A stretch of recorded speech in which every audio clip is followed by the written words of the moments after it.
कांग्रेस कर्मी को पुलिसर लाठी और पानी माड़। विधानसभा घेराव समय सभास्थल रणक्षेत्र पलटिला। पुलिस उपरकू टेकापथर और चेयर फोपाड़ी गला। नारी पे न्याय दाबी रे कांग्रेस राजधानी शक्ति प्रदर्शन करिछि। प्राय 40,000 रु अधिक कांग्रेस कर्मी और कार्यकर्ता विधानसभा सम्मुखें विक्षोभ प्रदर्शन करछन्ति। अपर पक्षरे सेमानंकु घौड़ाइबाकु जाई पुलिस लाठीचार्ज करने सह पानीमाड़ और लुहाबुहा गैस प्रयोग करिछि। पुलिस उपरकू टेकापथर, अंडा, टमाटो और चेयर फोपाड़ी जाइछि। कांग्रेस समावेश को नहीं गुरुवार विधानसभा सम्मुख लोयर पीएमजी सभास्थली रणक्षेत्र पलटि जाइथिला। सभा सरला बेलकू पुलिस और कांग्रेस मध्य पुलिस कर्मचारी मध्य मुहांमुही परिस्थिति भयंकर होइतिला। टेकापथर माड़ सांगकू अंडा और टमाटो फिंगा जाइथिला। जवाबी आक्रमण रे पुलिस तीव्र लाठी माड़ करथिला और वाटर कैनन व्यवहार करी पानी माड़ मध्य करथिला। तथापि कांग्रेस कर्मचारी माने पछकू न हटिबारु पुलिस लुहबुहा गैस और टीयर गैस प्रयोग करथिला। शेषकू पुलिस गोड़े गोड़े कांग्रेस कर्मचारी मानकू पिटिथिला। राज्य में नारी निर्यातना रोकवा एक विधानसभा गृह कमिटी गठन करा जायछि। सबु घटनार तदंत करा जिबा और नारी निर्यातना विरोध में गृह कमिटीर सुपारिश एक दक्ष आईन आने को कांग्रेस दाबी करथिला। दाबी को नहीं विधानसभा प्राय 15 दिन काल हट्टगोल पर गुरुवार रास्ता को ओह्लैथिला। मंगलवार कांग्रेस 12 जन एवं बुधवार 2 जन विधायकों को बाचस्पति विधानसभा 7 दिन लगी सस्पेंड कर देथिबारु पूर्व कांग्रेस देथिबा विधानसभा घेराव डाकरा अधिक प्रतिक्रियाशील हो पड़िथिला। गुरुवार हजार हजार संख्यार कांग्रेस कर्मी राज्यर विभिन्न अंचल भुवनेश्वर आसीथिले। कांग्रेस कर्मचारी माने किबोली भुवनेश्वर पहुंची पारिबे नहीं सेथिलागि विभिन्न अंचल पुलिस माने सेमानक गाड़ी अटकाइथिले एवं कांग्रेस कर्मचारी को थाना को नहीं अटकाई रखिथिले। एपरिक समावेशर आरंभ पूर्व भुवनेश्वर वरिष्ठ कांग्रेस नेता मानस चौधरी को मध्य पुलिस उठे नहीं चंदका थाना रे अटकाई रखिथिले।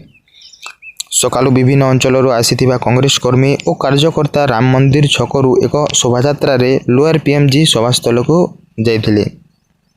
पीसीसी सभापति भक्तचरण दास, ओडिशा प्रभारी अजय कुमार लल्लू, वरिष्ठ नेता शरद पट्टनायक, जयदेव जेना, विधायक दलर नेता रामचंद्र काड़ाम, विधायक तारा प्रसाद बाहिनीपति, रमेश जेना, सोफिया फिरदौस प्रमुख नेतृत्व रे एही शोभायात्रा सभास्थल को जाइथिला।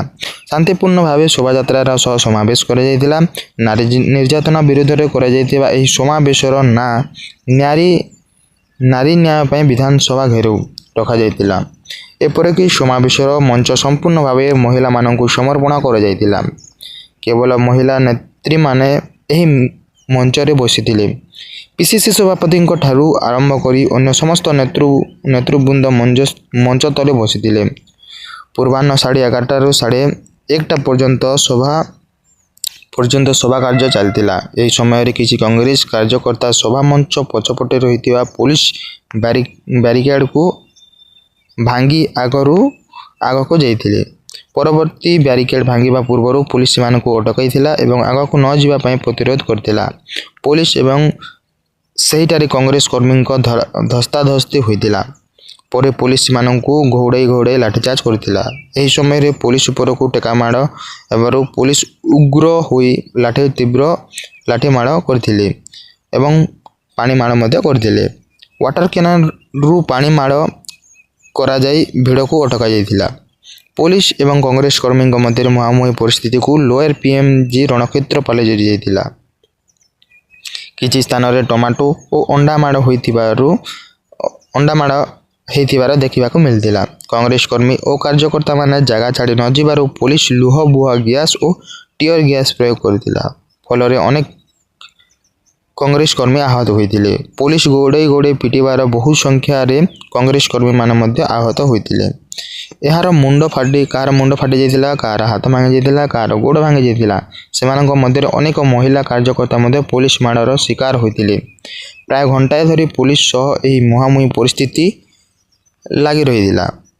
पुलिस कहवा अनुसार बैरिकेड भांगी आग को माड़ी जीवा सह कांग्रेस कर्मचारी माने टेकापथर माड़े मारिबाकू सेमानकू प्रतिरोध करा जाइथिला। କଂଗ୍ରେସ କର୍ମୀମାନେ କହିଛନ୍ତି ଯେ ପୁଲିସ ଉପରକୁ କଂଗ୍ରେସ ପକ୍ଷରୁ ଟକାମାଣ କରାଯାଇ ନାହିଁ। ପୁଲିସ ଆଗତୁରା ଲାଠିଚାର୍ଜ କରିଛି। ପିସିସି ସଭାପତି ଭକ୍ତଚରଣ ଚାହାତ କହିଛନ୍ତି ଶାନ୍ତି ଶୃଙ୍ଖଳାର ସହ କଂଗ୍ରେସ କାର୍ଯ୍ୟକର୍ତ୍ତାମାନେ ସମାବେଶ କରୁଥିବା ବେଳେ ପୁଲିସ ଆକ୍ରମଣ କରିଛି। ପ୍ରାୟ 20ରୁ ଅଧିକ କଂଗ୍ରେସ କର୍ମୀ ଓ କାର୍ଯ୍ୟକର୍ତ୍ତା ଆହତ ହୋଇଛନ୍ତି। ଅପରପକ୍ଷରେ ଭୁବନେଶ୍ୱର ଡିସିପି କହିଛନ୍ତି ଯେ କଂଗ୍ରେସ କର୍ମୀଙ୍କ ଟେକା ଓ ଚେୟାର ଫିଙ୍ଗାରେ 12 ଜଣ ପୁଲିସ ଆହତ ହୋଇଛନ୍ତି। ସମାବେଶରେ ପୂର୍ବତନ କେନ୍ଦ୍ରମନ୍ତ୍ରୀ ଶ୍ରୀକାନ୍ତ ଜେନା, ପୂର୍ବତନ ପିସିସି ପ୍ରସାଦ ହରିଚନ୍ଦନ, ପୂର୍ବତନ ମନ୍ତ୍ରୀ ଜୟରାମ ପାଙ୍ଗି, କୋରାପୁଟ କଂଗ୍ରେସ ସଭାପତି ମୀନାକ୍ଷୀ ବାହିନୀପତି, କୋରାପୁଟ ସାଂସଦ ସପ୍ତଗିରି ଶଙ୍କର ଉଲ୍ଲାଦ, ବିଧାୟକ ଅଶୋକ ଦାସ, ପୂର୍ବତନ ସାଂସଦ ରାମଚନ୍ଦ୍ର ଖୁଣ୍ଟିଆ, ପୂର୍ବତନ ମନ୍ତ୍ରୀ ସୁରେଶ ରାଉତରାୟ, ପଞ୍ଚାନନ କାନୁନଗୋ, ବିଧାୟକ ପବିତ୍ର ସାଉନ୍ତା, ସାଗର ଦାସ, ସତ୍ୟଜିତ ଗମାଙ୍ଗ, ନୀଳମାଧବ ହିକା, କାଟ୍ରାକା ଆପଲା ସ୍ୱାମୀ, ପ୍ରଫୁଲ୍ଲ ପ୍ରଧାନ, ସିଏସ୍ ରାଜନ ଏକା, ଦାଶରଥୀ ଗମାଙ୍ଗ ପ୍ରମୁଖ ନେତୃତ୍ୱ ନେଇଥିଲେ।